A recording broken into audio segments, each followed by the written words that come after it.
Good morning, everybody. Is my mic on, etc.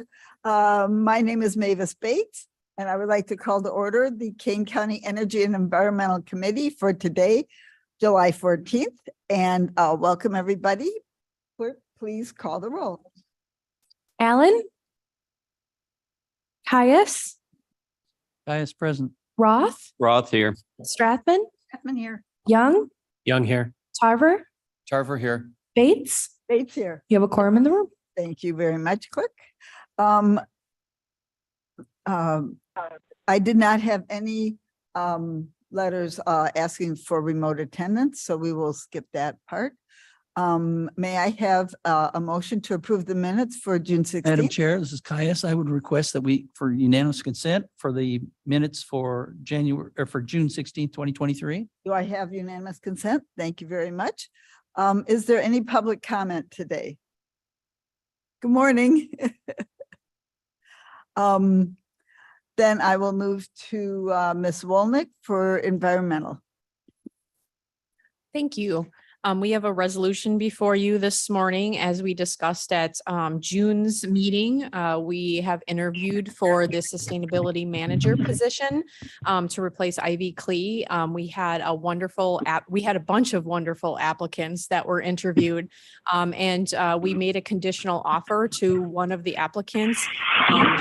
She has a great background in education and public outreach, as well as a PhD in sustainability and water resources. And so we're hoping that she's able to join our team, but we do require a budget adjustment to get her on board. And so you have before you that budget adjustment. In total, the FY 2023 budget would need to be increased by $13,900. And the salary we've offered her is $80,000 a year. Is there, may I have a Caius would motion? move. Second? Tarver seconds. Thank you. Caius, Tarver, is there any discussion, any questions?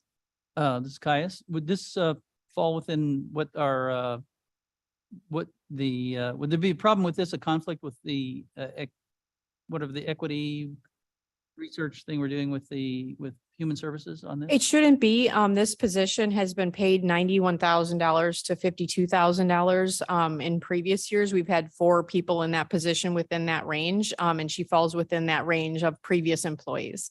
Great, thank you. Okay, thank you very much. Any other discussion? Okay, clerk, please call the roll. Allen, Allen, Caius? aye. Caius, Caius, yes. Roth, Roth, yes. Strathman, Yes. Young, Young, yes. Tarver, Tarver, yes. Bates, Bates, yes. passes.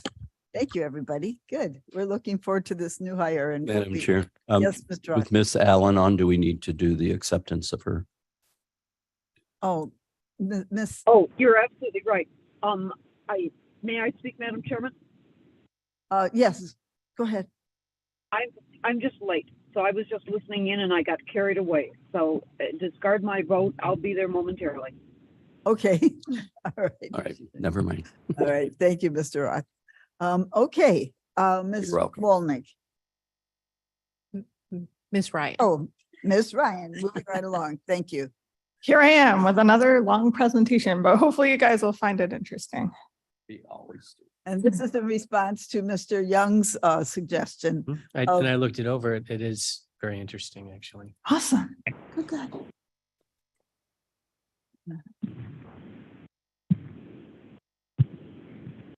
There you go.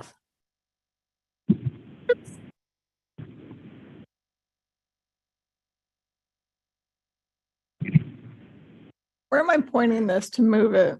Oh, there we go. Okay.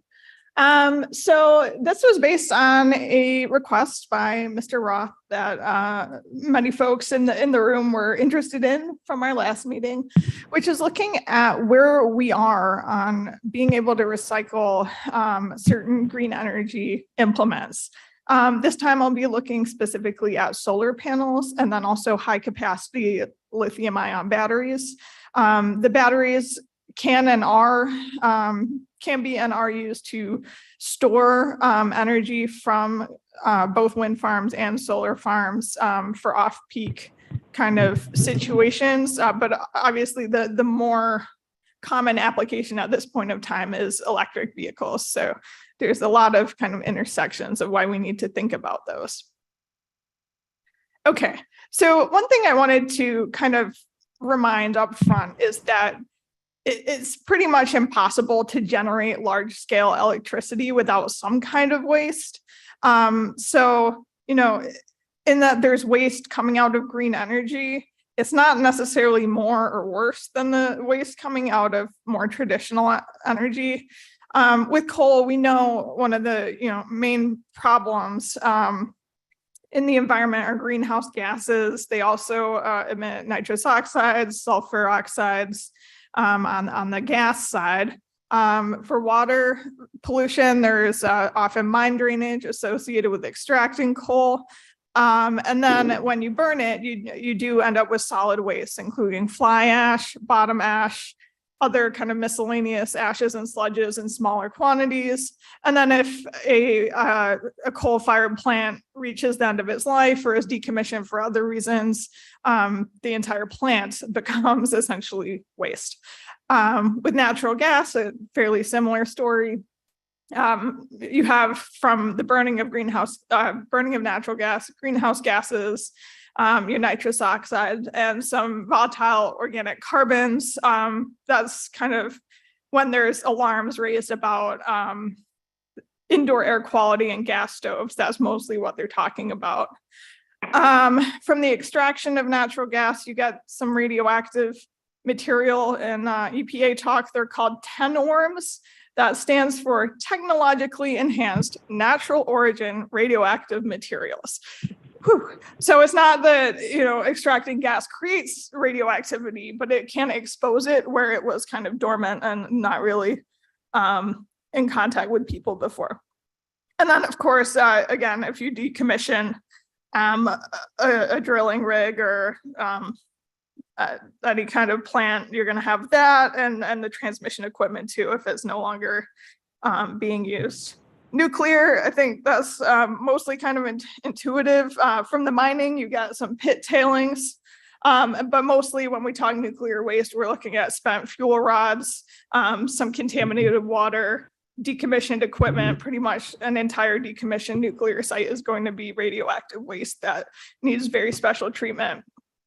With hydroelectric power, there's a bit less waste. You don't really have any gaseous waste, but you do have your solids. Certainly those big hydroelectric dams can deposit sediment on the upriver side of the dam that is sometimes dredged by necessity.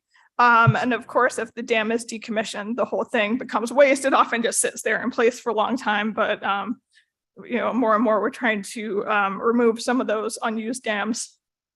And then with wind, these giant turbine blades do wear out. They have a useful life and then they become waste.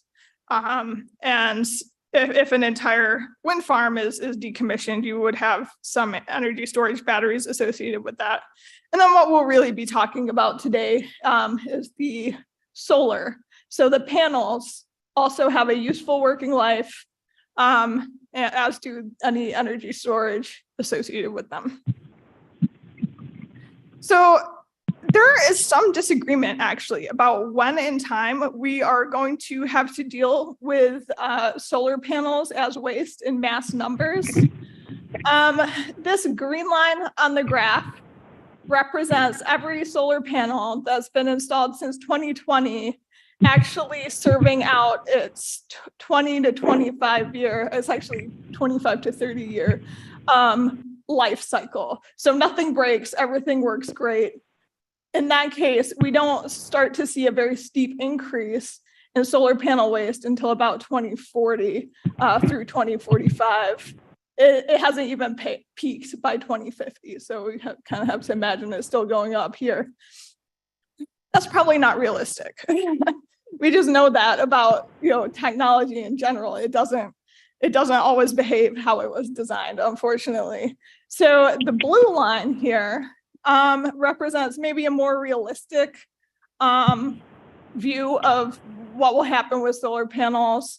Is including some breakage, some breakage, probably some weather incidents, like if if a big solar farm happens to be hit by a tornado or a big hailstorm, it can pretty much damage every single cell in there. So this is a little bit more real. It's showing we're going to start to get a measurable amount of waste cells and as soon as 2030, increasing a little bit through 2035, and then really taking off into the 40s. The red line was developed by Harvard Business School. And this red line is based on the idea that the decision makers in the solar space are often individual property owners, whether it's a business or a home. And they have financial incentives to replace their panels early before they actually reach the end of life. They looked at things like how efficient a solar panel is today versus 10 years ago, and it's close to double the amount of power you're going to collect through today's solar panel compared to 10 years ago. And they're kind of predicting that improvement in technology and efficiency is going to be continuing. So 10 years from now, individual actors might be looking and saying, I could double my electric generation and sell that. So I haven't doubled my consumption, so I can sell it to ComEd or whoever and make twice as much money. And if those actors are also able to take advantage of some of the incentives for buying and installing equipment, they're going to be doing it a lot earlier. And that's what the red line shows, is that even in 2025, a lot of these are going to be coming off and being replaced. And basically the wave, solar trash wave, is going to hit a lot earlier than we're prepared for. I'm not sure who's right here. I'm guessing it's not the green line. It's probably something between the blue and the red, but we'll kind of have to see. So let's just take a look. When you talk about recycling anything, you need to know what it is made of. We'll start from the bottom. Has a standard junction box. This is basically just full of electric wire, copper wiring to connect it to other cells and to eventually to the grid. The kind of foundation of it is a back sheet. The back sheet includes Tedlar. This is a 3M material. It's essentially a proprietary polyvinyl fluoride. That's a plastic. Then some adhesive, and then the middle, the largest proportion by mass is PET, standard plastic #1, same thing our water bottles are made of. That's your back sheet. And then you kind of have a sandwich situation here. You've got encapsulant, which is ethylene vinyl acetate resin on both sides of the solar cell. Now this stuff, it acts in two ways. It's a bonding agent that kind of holds the whole thing together, but it's also critical in protecting the solar cell and the wiring itself from the degradation by UV rays. So it I would say is the main problem in recycling, but it's also absolutely critical to the function and longevity of these cells. Okay, in between the two layers of the resin, you have your actual solar cell. These things are made of two types of crystalline silicon.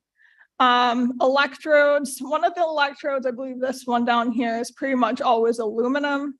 The one on top includes silver, some aluminum and copper as well. And this thing is held together with kind of standard electrical solder, which often includes lead. All right. On top of our little sandwich here, you've got a sheet of tempered glass and an aluminum frame that holds it all together. So unfortunately, what we see today are pretty dire economic headwinds that against photovoltaic cell recycling. This chart shows the materials in the thing by weight. The glass is really thick and heavy, so that makes up 3/4 of the cell. polymers, that kind of sandwiching resin material makes up 12%. You've got a decent amount of aluminum, tiny bit of silicon, very, very little copper. And then the silver is less than 1%. So they didn't even give it a sliver on the chart. However, when you're trying to sell the stuff you're taking out of the solar panel, that less than 1% makes up close to half of the value on the market for actually selling the commodities. Copper is also very valuable. We kind of, as is silicon, and this 2/3 of the value is coming from less than 5% of the weight of the cell. Aluminum is also valuable. You can see here it's, punching above its weight in terms of value, but the glass, very little value. The polymers didn't even make it on here. So they're pretty much saying this plastic stuff in here has no value at all. This kind of situation, both the fact that they're very, very difficult to recycle from a technical standpoint and the value issue has led to a situation where worldwide they're saying maybe 10% of decommissioned solar panels are being recycled. So let's say we're going to do it anyway. Either there's a policy or we're just, we're going to make it available in preparation for the much larger volume that's coming. And there are a few companies in the US that are doing it today. It's not like it's not unheard of, but it's just they're facing some tough economic conditions until the volume of material increases. So I want to just kind of walk you through the different ways there are to recycle a solar panel. All methods are going to start with very basic, removing the aluminum frame. That's like a one material thing, so very easy to recycle. And then cutting off the junction box and basically processing that as any standard small electronic. And then the first method is the most prevalent in the US today. It's basically a very physical method of recycling where the rest of the panel is going to be crushed and ground up. And then once you have this kind of crushed material, you can use sieving, so sorting by particle size, flotation, electrostatic separation, and electrical currents, mostly eddy currents, to piece out the valuable components of your grind from the less valuable. But even doing all that, the yields are relatively impure. And many recyclers actually don't bother. I won't say they don't bother. They don't have the technology or don't have the time or don't have the labor or something to bother to do the secondary processing. So they basically sell the grind as a very, very low grade glass cullet. Is very low grade due to the contamination, but also as tempered glass, which is just extremely difficult to recycle. It's pretty much only going to go for industrial applications. It can't be recycled with our bottle glass, for example, which is non-tempered. They melt at different points. Second method would be chemical. And they've done some experimentation with this, I believe in Europe, but definitely in Asia as well. And the idea here is you take your frameless photocell and you use some kind of chemical solvent to dissolve those resin layers and all the adhesives, and then you can pry apart the rest and recover the glass and metals and hopefully the solar cell as well. You can use organic solvent, stuff like toluene, or you can use inorganic materials like sulfuric or hydrochloric acid. The inorganics are more hazardous but faster. The organics are still fairly hazardous, and it takes days. It takes days in a solvent bath with those organic solvents to be able to get the resins loose enough to pull anything apart. And it's also expensive because the type of labor you need to work with these extremely dangerous chemicals is very specialized labor. And of course, at the end, when you've pried it apart, you've got a pool of hazardous material to deal with. So I'm not sure that one is going to take off as it is. Another method would be heat. So I guess some would call this pyrolysis. You use extremely high temperatures to break down the polymers into their individual building blocks or monomers. And then you would be able again to pry apart the rest of the constituents. So a study on this in Europe found that the entire back sheet is removable in reusable condition after a solar cell has been in a burn chamber at only 150 degrees for 5 minutes. So that's kind of cool. But the rest of it needs much, much higher temperatures.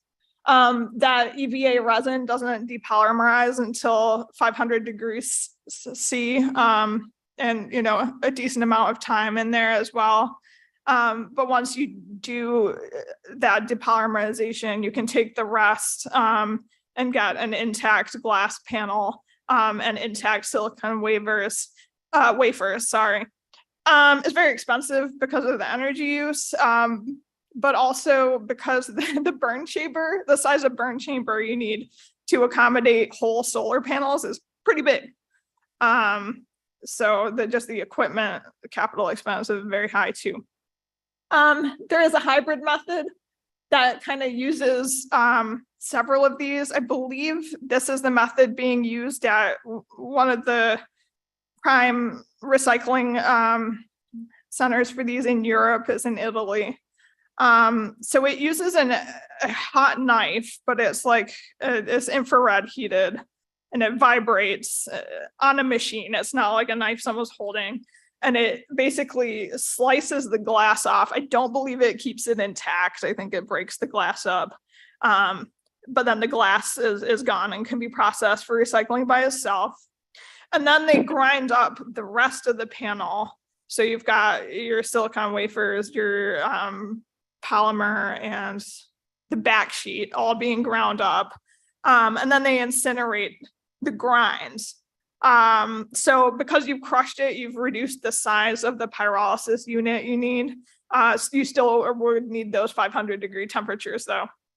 And then they take the bottom ash that results from the pyrolysis and use sieving, acid leaching, and electrolysis on that material to recover and separate silicon and also the metals, the aluminum, the silver, and the copper. You do need toxic material, again, toxic acids, dangerous acids to do that leaching, but you need less of it compared to putting an entire solar cell in a bath of it. So just something to point out is that right now the EU has kind of funded and piloted the vast majority of the work I just talked about. Efforts in the United States have focused on cadmium telluride cells, which are thin film solar panels. They are produced in the US. Another issue there is that cadmium is extremely, extremely harmful, whereas the materials in a photovoltaic cell are mostly not. Just the lead solder would be of hazardous concern. And non-hazardous material landfilling in the US is relatively inexpensive, especially in our neck of the woods. So with existing resources, like these existing technologies, recycling a standard photovoltaic cell costs about $23 and yields $3 to $5 in commodities. So you're looking at a net loss of around $20 per cell, whereas you could throw in a landfill for $1 or $2. And we do need to think about landfill capacity, though. IEPA does a report on existing landfill capacity every year. They do it in July. They just released 2022's, and they've put it down. I think that 20 years was from 2021. So they're now saying 19 years. At the current rate of waste generation and with the current landfills that we have in the state, we've got 19 years of capacity. Most of them are nowhere near here. They're far, far away. And mass retirement of solar cells could increase disposal volumes. I think the hope is you would have less fly ash needing to go in the landfill from coal burning if you're moving to solar, but so it might even out a little, but it's still not a great situation. What are potential government roles in this solution? Well, I've talked a lot since I started here about extended producer responsibility laws, where essentially you got the manufacturer of a product to buy into recycling it. This has been done once for solar panels in Washington State. They passed it actually years ago, but they gave it a very long implementation timeframe. So it's not, no one has started implementing EPR for solar panels yet. I would think the politicians that are in favor of green energy are going to be very hesitant about doing anything that makes it more expensive or more difficult to adopt the technology. But at the same time, this issue needs to be addressed eventually. That wave of waste is going to hit sooner or later. In Illinois, we do have the U of I Illinois Sustainable Technology Center. They are investigating options for solar panel disposal, but their focus is actually on salvage, refurbishment, and reuse of suboptimum equipment rather than trying to either landfill or recycle it. So that's kind of interesting. So they would take slightly used, gently used solar panels and try to. Yeah, or even end of life ones and try and rebuild them I don't know how they would though. Like you can't replace the solar cell in the middle without Taking it all. taking the resin off. So they don't have a lot of information yet about the results of these projects. I don't know if they have results yet. So I just know it exists. Are there any questions before we move on to batteries? Maybe, is that okay? Yeah. Fine. Yeah, is this a good point? Yeah. Sure. Yeah, it's Caius. Are all solar panels the same size? Microphone, please. Are all the solar panels the same size? Like I could imagine this knife cutting the between there, just even the. No, I mean, I think most of these are going to be based on the size that you would use in like on a building. You see small solar panels be powering all sorts of little manufacturer, things. but it maybe manufacturer specific, like you have a Ford, Chevy, Chrysler one, and the Ford one does this one, the Chrysler one. We're definitely running into that with batteries where the different proprietary mixes make recycling a lot more complicated. I think with solar cells, they're probably only looking at the big ones and kind of just not even thinking about the little. Yeah, well, Yeah. Actually, I didn't really consider that, just more like, are they a standard size? And I think know. generally they probably are. Yeah. sounds like a probably are. one size fits all, except for when you say, we're just gonna slice it off and then. Yeah. And then, do you have any idea, when you're doing the mass retirement of solar cells would increase disposal volumes? Is that, do you have any idea what sort of a percentage that would be adding? Is there any speculation? Have you seen any figures on, say, I know we throw a lot of garbage away now. I just was curious to see how much of it would, say, in 20 years be, would it raise it 5%, 3% The volume of trash. of all of our trash? Because we do a lot of trash. I don't know. Unfortunately, that graph is actually my biggest gripe about this graph. I thought it was super useful, but Yeah, it doesn't. the axis is in gigawatts of solar being retired, not in mass. So I'm not entirely sure. Just curious if there were any figures Yeah, not sure. that would be important. Yes. Okay. I just think the ones on your house and the ones at the field are much different in size, right? Just those alone, yeah. Right. Any other questions, Mr. Roth? Claire, when you mentioned, that people are going to the higher quality, so they're changing separate so they can make more money. Isn't that really not true for residential? Because you only get reimbursed for the amount of electricity that you use.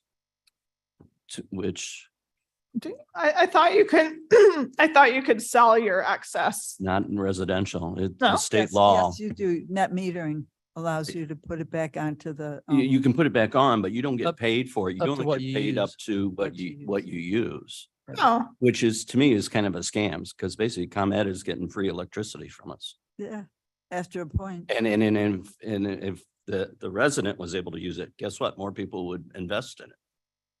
That's a good point. Maybe there, yeah, I don't know. I would need to go back and read the whole Harvard Business School paper, but I got, if that's the case, if people don't. And can't maybe actually that's make a distinct to profit off Illinois, it. but Yeah, 'cause I had researched solar about 5 years ago, and that was, when I learned that, it's like, well, that's a ripoff. yeah, for sure. It's- So you have solar, right? I've got I do have some- solar. Oh, we Mm. both have solar. Are you pointing to both of us? Yes. we Well, both all have three, solar. right? I mean, you would know, right? How much you generate? Do you get that? They And design, how much? if I can respond, what they do is when they design the installation, they design it for a certain percentage, like 80% of your power. So you really are, I could have a couple more panels up there, but for the amount of money I put in the panels, I wouldn't get it back in electricity. So mine's smaller than what it Right. would pay back so that they're making money. Right. I run out of energy in January or something, so I pay $14 a month up until about January, February, then I pay the difference when I run out of the saved energy that they're accumulating, so Now, is that true for you, Mavis, or? balance. Ours is mostly zero from like May through October. Our bill. Yeah. Okay, Oh, you have a connection fee though, too, don't you? The $14 connection fee, that's what I'm saying.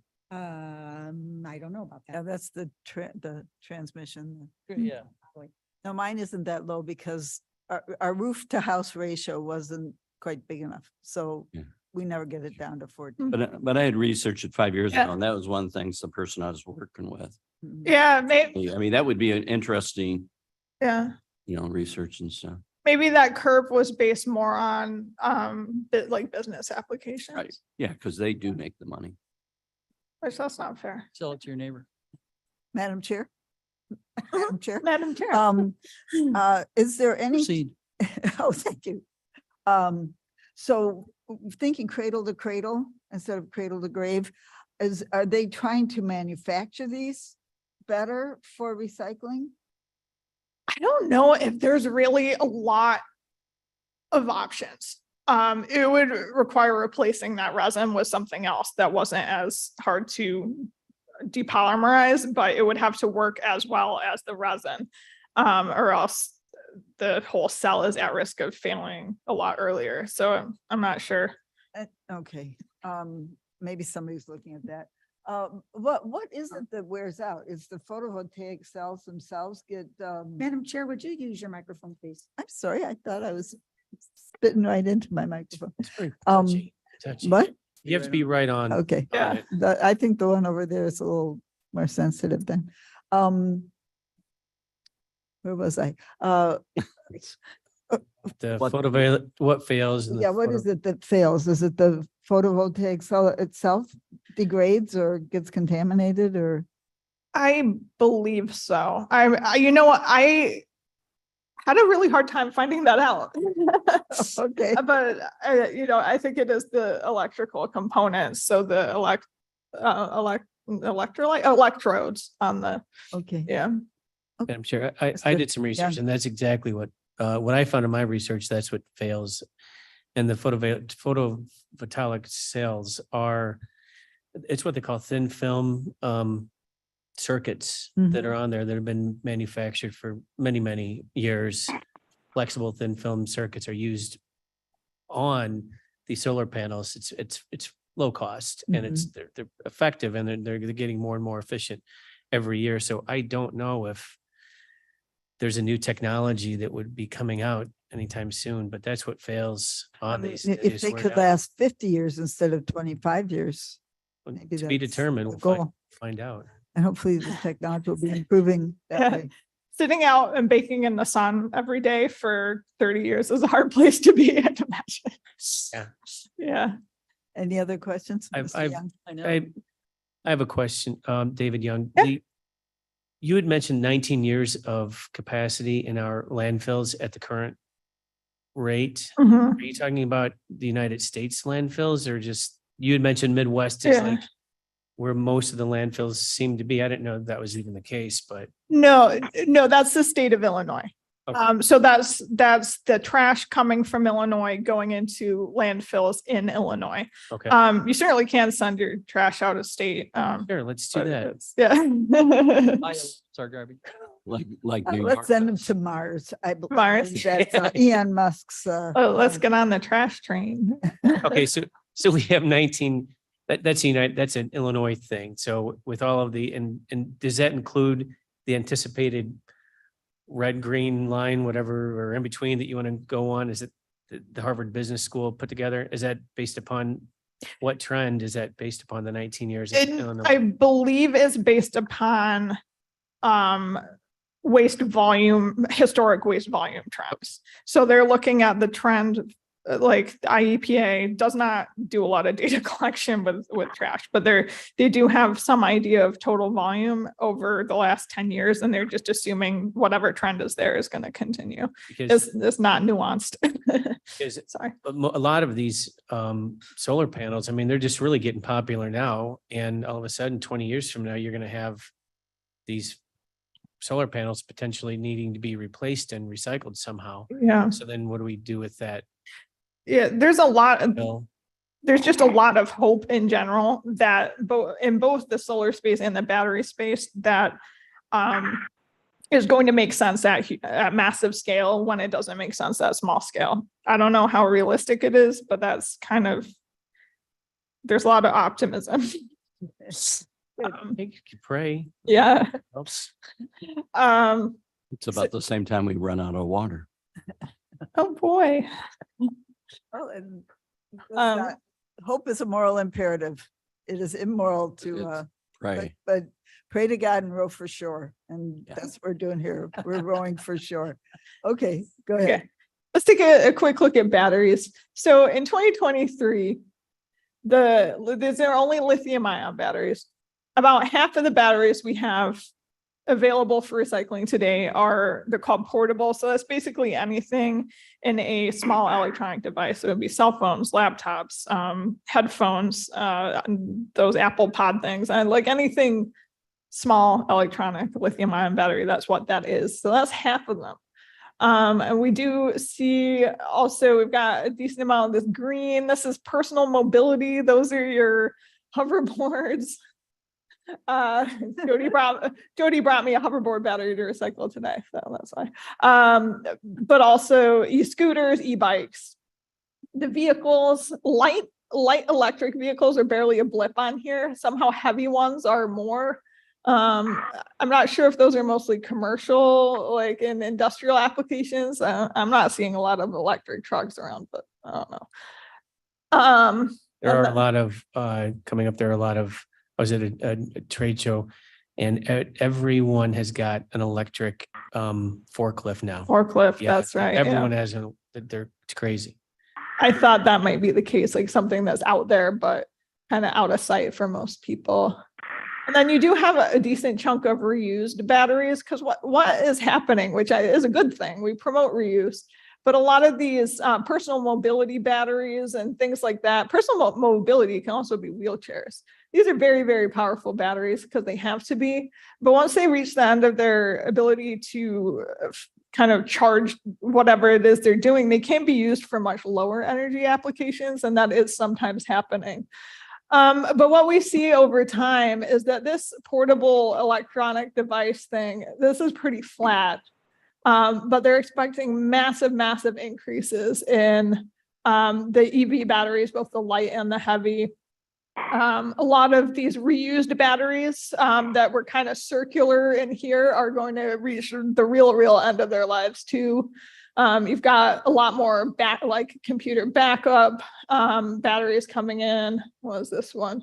The personal mobility is still big, few more industrial. So yeah, just in general though, we're looking at close to tripling the amount of batteries that are going to be around for recycling just in the next 7 years. So again, let's take, yeah. That's fine. Go back, please. What is light EV? That's a light electric vehicle, so a car, basically.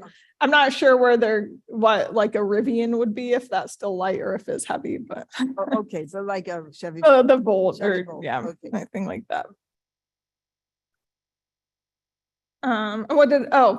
One thing to understand now is that most most lithium ion battery recyclers are primarily relying on production scrap. So they're not really relying on post-consumer batteries. They're taking in the kind of the floor trimmings from big battery producers. And they wouldn't really be able to operate if they were solely reliant on the batteries coming in today. So again, very important to understand what the materials we're looking at are. It's a battery, so it has a cathode and an anode, generally made of aluminum and copper. One of the, on one side of the battery, you have lithium metal oxides. Again, the design of batteries is highly proprietary and they can vary quite a lot, but one of the most common ones involves nickel, cobalt, and manganese. NCM is the acronym there. And on the other side, you have a lithium carbon graphite kind of matrix. Yes, okay. So I kind of alluded to this, but one of the biggest issues right now for recycling these batteries is that the supply is much, much less than the demands for being able to recycle at scale. I mean, what big recyclers are envisioning is basically an industrial machine that operates 24 hours a day, grinding down batteries, and there just aren't enough batteries coming in to be able to do that yet. So 50% of today's batteries are in these small consumer electronics, which, ask eWorks, they're kind of hard to collect. We're lucky in Illinois that we have a law that requires many of these items, so your laptops and cell phones, to come into a recycling center. But a lot of battery containing devices aren't included in our law. Headphones aren't, just miscellaneous small electronics with lithium batteries, vapes, all that stuff, not included in the law. Some states don't have laws at all. So these are just being thrown in the trash. The largest batteries are being reused, right? So it wouldn't be wild to see part of an electric vehicle battery being sent to be used as an energy solar system at like a solar farm. There are design inconsistencies and proprietary information between manufacturers, which makes having a one-size-fits-all recycling method pretty hard. We're competing with global economic superpowers, including China and India, to get this work done for, as little cost and as most profit as possible. At every step of the way, from transporting the batteries, storing and processing them, you've got the potential for one of these batteries to short circuit, create a thermal runaway event that infects all the batteries around it and cause basically a giant boom. This photo is from Morris, Illinois. It was a lithium battery fueled fire a few years ago.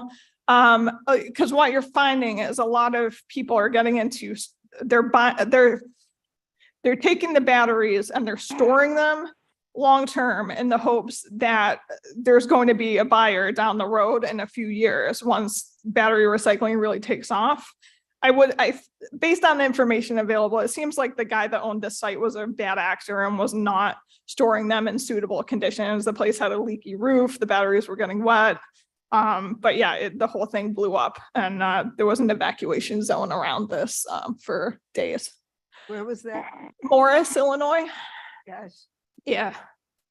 The current estimate is that only 5% of post-consumer lithium ion batteries are recycled globally.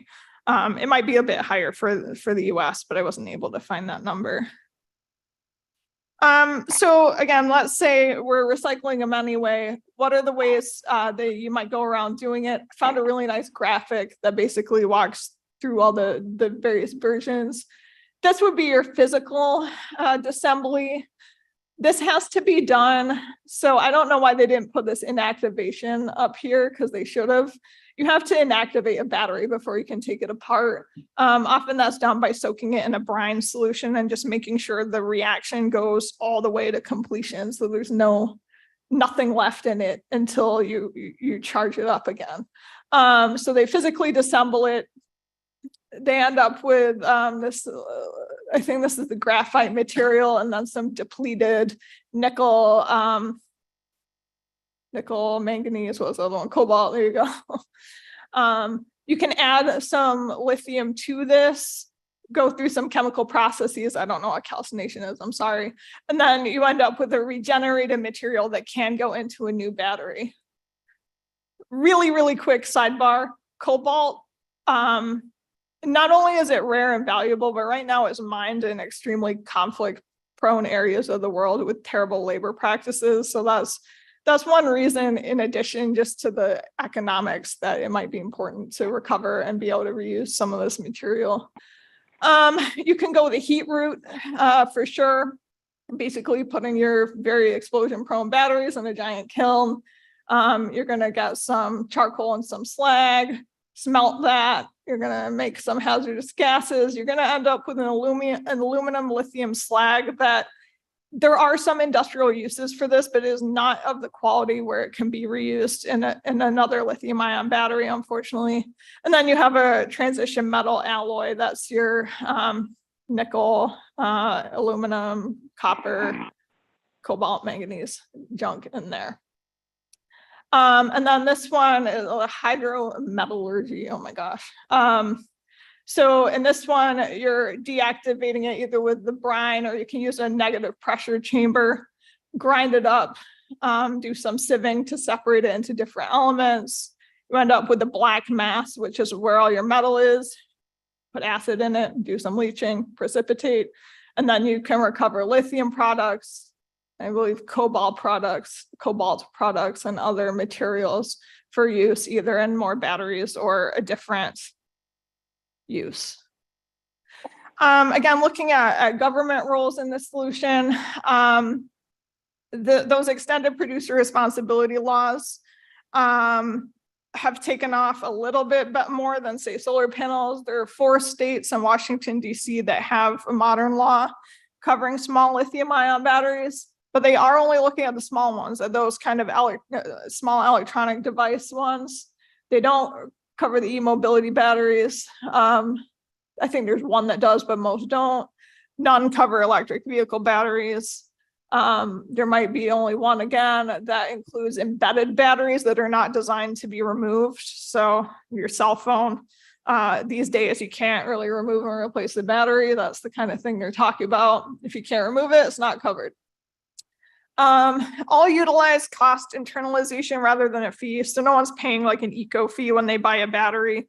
The battery manufacturers have just decided that they're going to roll those costs into their basic pricing. 2 of the laws include some funding for the cost of collection, which can be substantial because usually the collection staff are responsible for sorting the batteries and then packaging them to DOT specs. There's a lot you have to go through and check on to make sure those batteries are safe to ship so they don't explode in your friendly FedEx truck or whatever.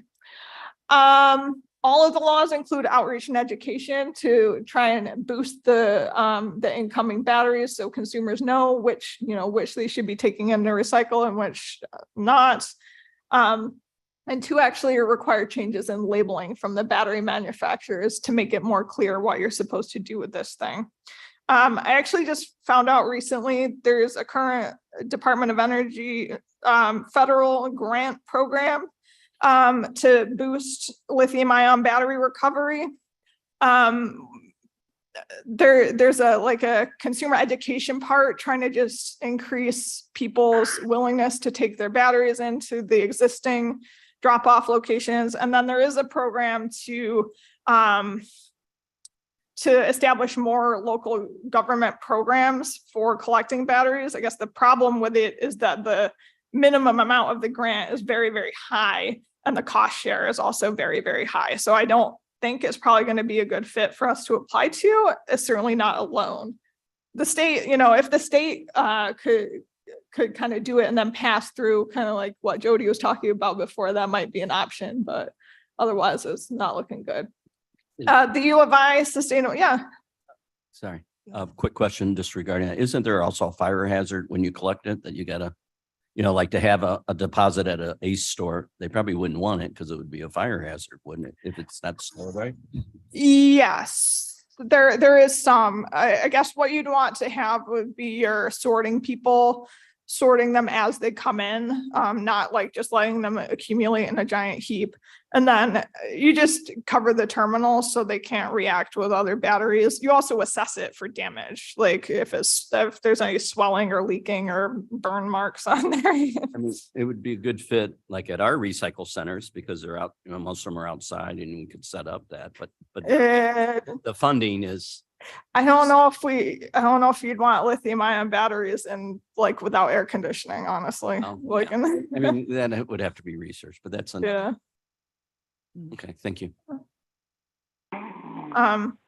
Sustainable Technology Center is coordinating with in-state stakeholders to work on the larger battery solutions. They're looking at they're calling in auto salvagers, local governments, utilities, and basically what they're seeing coming out of this is an improved guidance and access to resources about what to do with them in the state. But again, no product yet.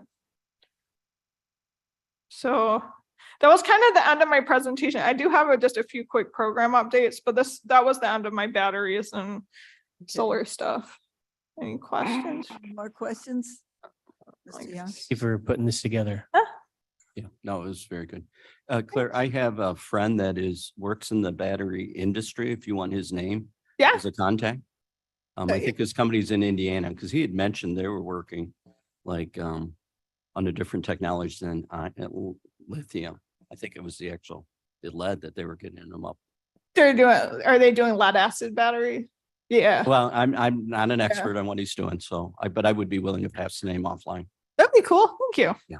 Okay, thank you. Ms. Ryan, do you have another? Yeah, I just have some program updates. So we have a new kiosk for you all to be aware of and let people know about. It's at Fabian.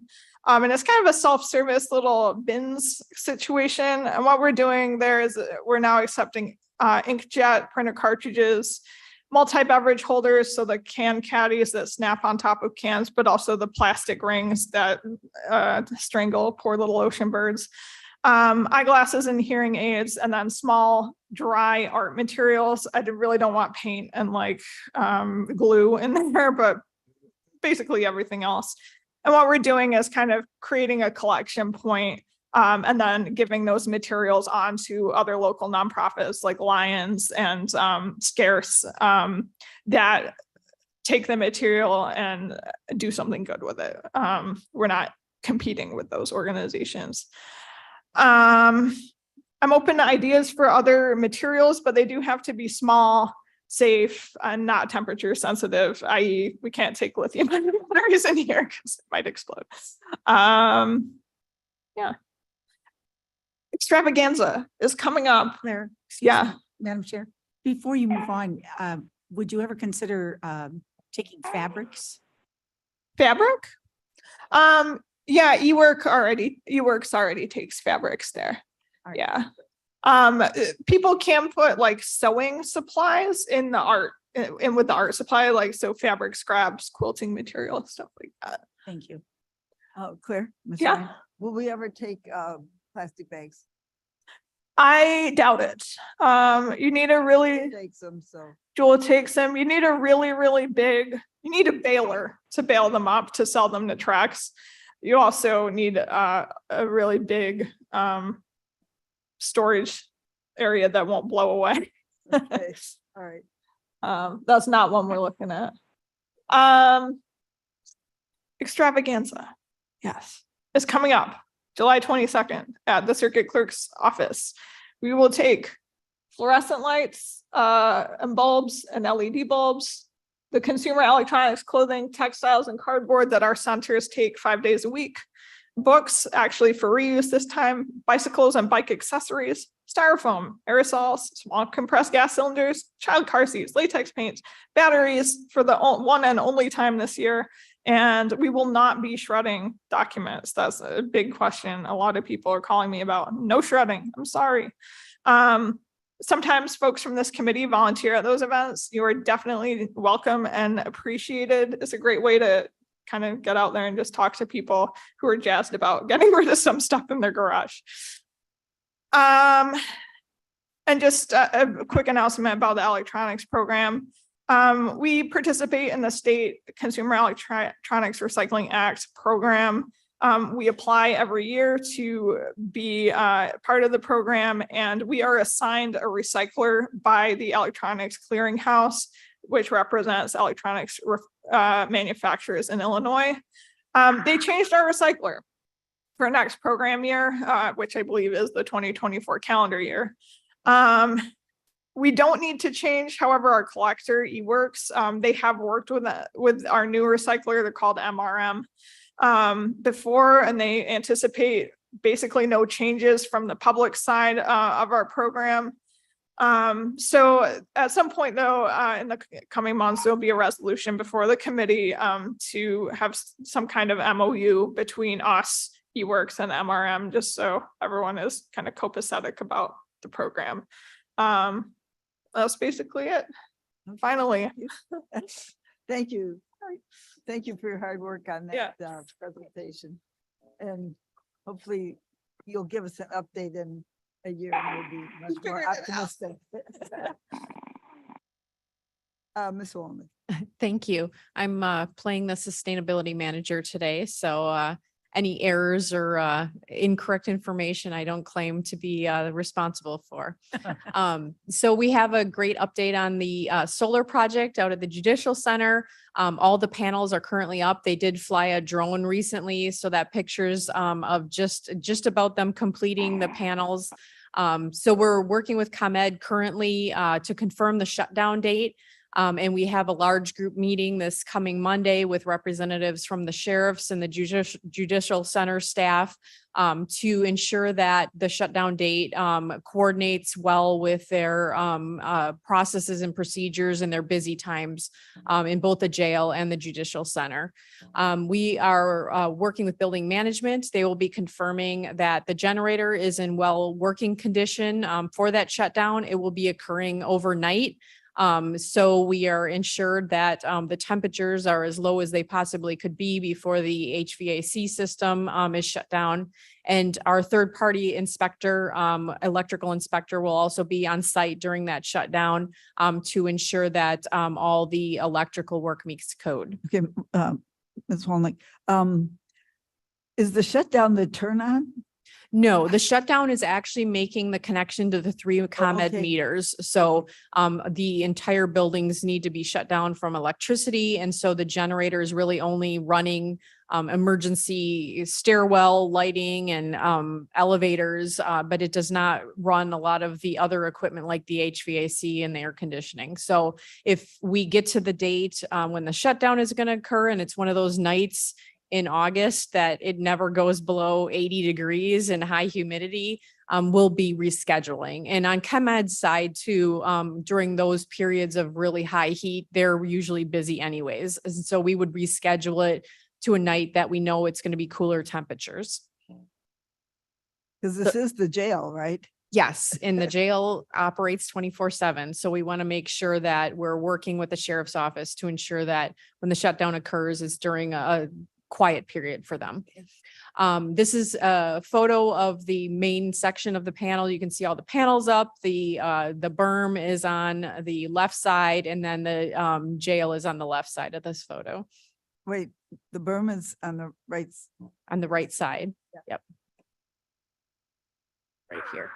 That's the berm with all the trees on it. Mhm. Solar Switch, exciting program for our residents. We do have a solar power hour that's scheduled between 6:30 and 7:30 p.m. on August 3rd. That will be in the auditorium, and anybody is welcome to go online at solarswitch.com/Kane County and sign up for that. We will be pushing out some information on Kane County Connects.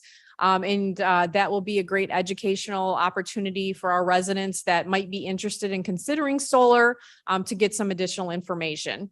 The program is still open for signups, and this is again a program where the more people that sign up, the more incentives that we receive. So we're looking for a great turnout for that, as well as continuing on with the potential installation and cost estimates to our residents.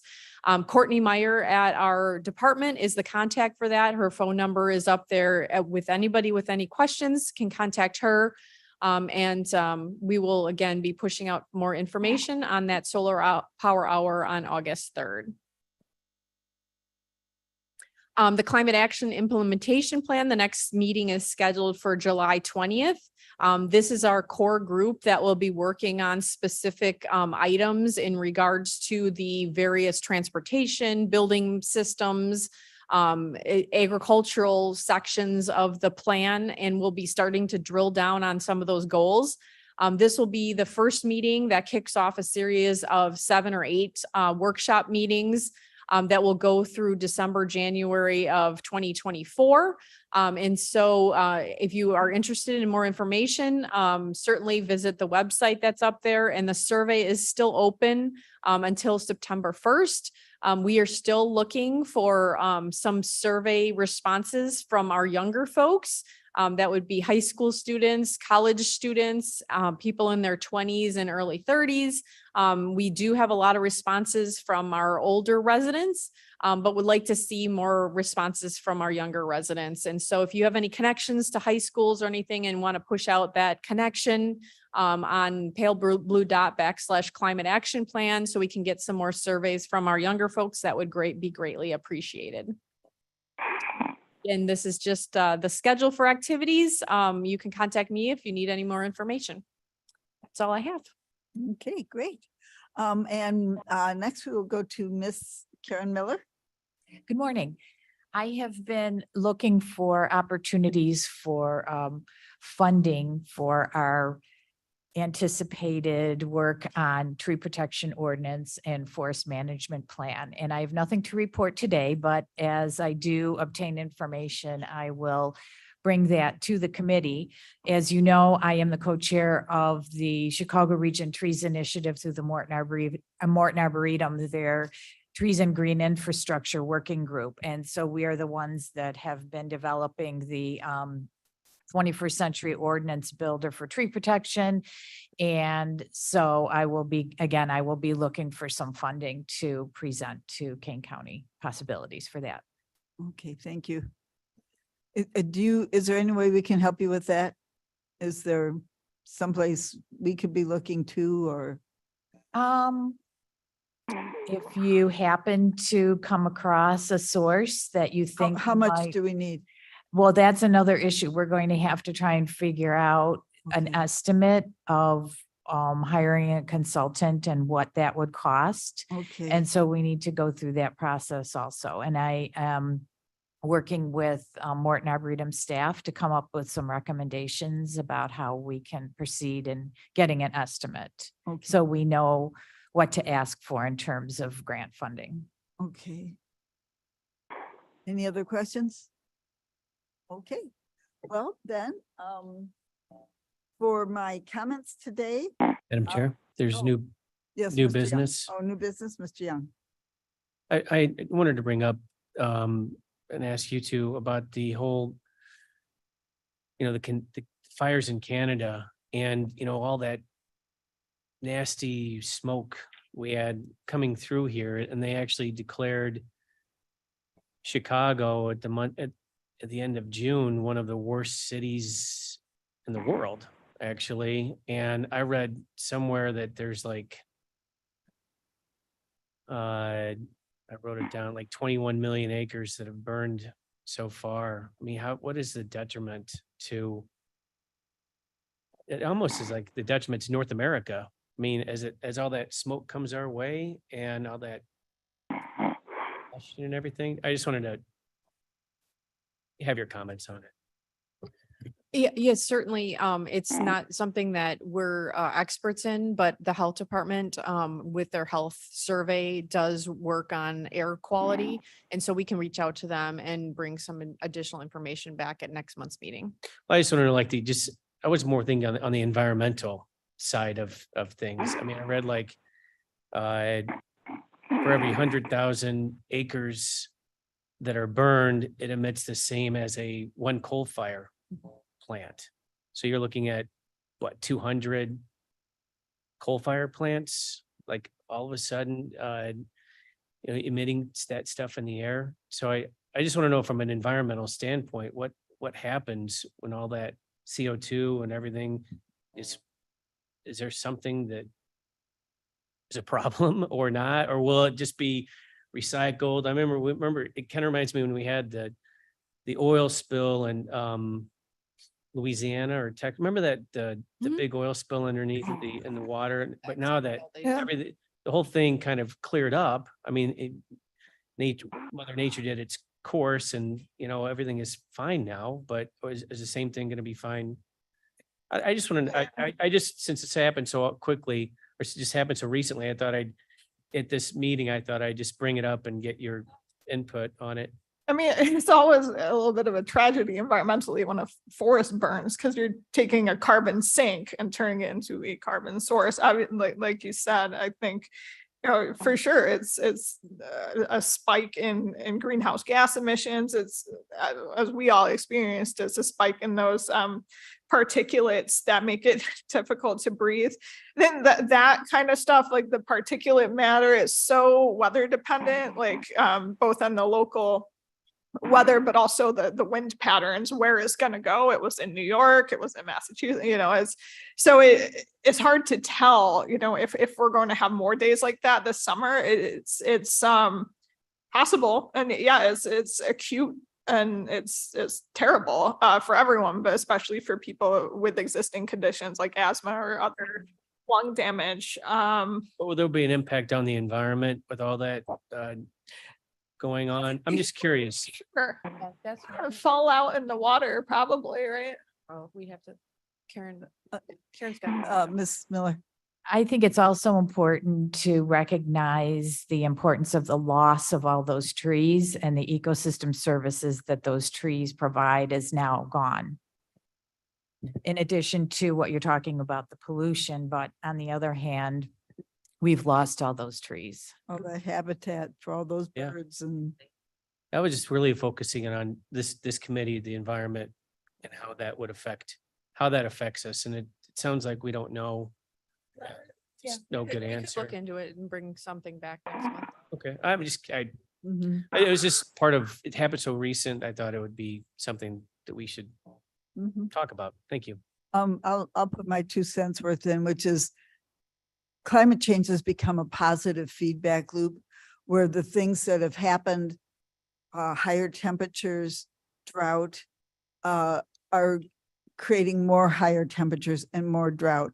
And so the burning of these trees creates a whole lot more carbon into the air, which is going to trap more heat in the Earth's atmosphere, which is going to boost climate change even more. So this might be 1/1,000,000th of 1% of what's been given off over the last 200 years, or it could be 1% of what's been given off over the last 200 years, but it's more than zero, and it's contributing to the heating of the planet and of course the immediate health issues and the climate change.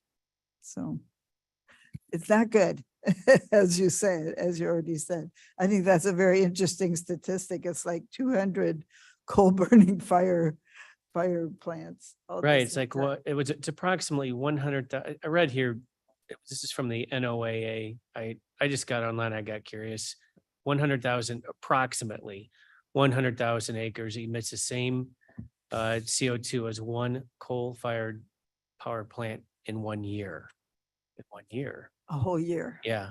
Oh, my gosh. So now you've got, I looked and we have 13 coal plants in Illinois, at least the website I looked at. And so that would be like 20 years of emissions just from one Gosh.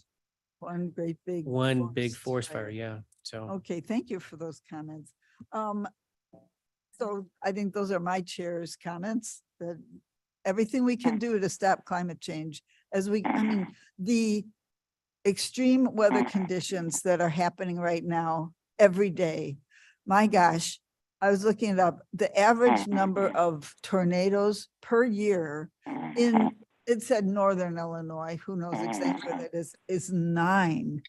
And we've had about 30 already this year. My gosh, Mr. Kais and I were at the King County Fairgrounds on Wednesday. There were several recorded, 9 that day. As the weather extremes happen and the temperatures, this heat dome in Texas, actually it's going from the East Coast to the West Coast. Hopefully we're all realizing the immediacy and the urgency and the emergency of fighting climate change in all of our actions. And we just have to be conscious every minute of every day. So, anybody else want to? I just have one comment. Last month we talked about, I think I made a comment, have we ever looked at analyzing what are the better reusable bags?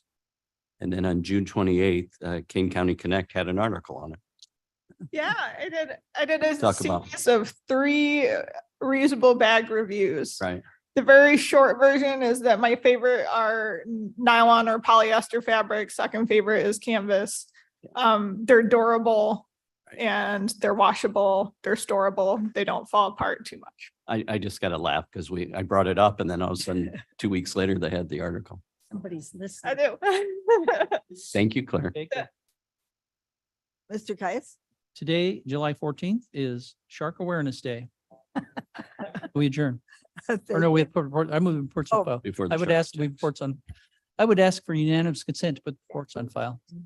You need- Do you have public comment for non-agenda items? We have, Oh, Sorry, apologize. public comment for non-agenda items. Yes, we see should. if there's anybody. Yeah. It's number 14. Oh, were there submissions? okay, we're getting ahead of ourselves here. Sorry. Chair's comments, reports placed on file. Mr. Kais has Madam Chair. motion. Microphone, we're having trouble hearing you. Oh, I'm. You have to have it right so next to your mouth. close. I know. Okay, sorry. You are now. My Then other you go one like- is, I'm trying to read my notes. Good thing. Okay, we are to reports placed on file. Mr. Caius has motioned. Ms. Strathman has seconded. Do we need a roll call or just I asked for consent? unanimous consent. May I have Ask for any unanimous objections? consent? Yeah. Okay, that is granted. Okay. Executive session if needed, and I believe we do need executive session today. So may I have a motion to go into executive session? Is the state's attorney here? There's one online. Mr. Shepro's online. Mr. Shepherd, do we need to go into executive session today? I'm here. Are we supposed to go into executive session? There's no records. or Nobody anything. here- I'm not sure I understand. My memo, my agenda says go into a closed session and then come out. and vote. That's on every agenda because really Oh, as a placeholder, you don't have to put a specific item on there. And in fact, the Attorney General has said that because you don't take final action, you could go into closed session at any time, whether it's on the agenda or not. But I No, mean, if you Mr. have nothing for it, Madam Chair, you would just say, we appear to have nothing for executive session and move to the next No, item. Mr. Shepro, may I go on, please? The agenda says Yes, vote please. on release of closed session minutes. There should be somebody from the There isn't. civil division there. Oh, He's here just she walking is. in. Here she is. Do we have closed? Hi. So Madam that, State's yes, you have a Attorney's closed Office. session for the That's Tabor. purpose of Pardon. considering release of closed session minutes. Okay, the state's attorney is here. Just a moment, please. Good This morning. is- Beth Tabor from the State's Attorney's Office. There are no closed session minutes to review for this committee. Okay, thank you. Thank you. That's exactly what we needed to know. Thanks, Beth. There you go. Public comment for non-agenda items. Okay, I think we're ready to adjourn. I make a motion, we adjourn. Mr. Roth, Roth does. Tarver seconds. All in favor, say aye. Bye. Thank you, everybody, for all of your hard work and consideration for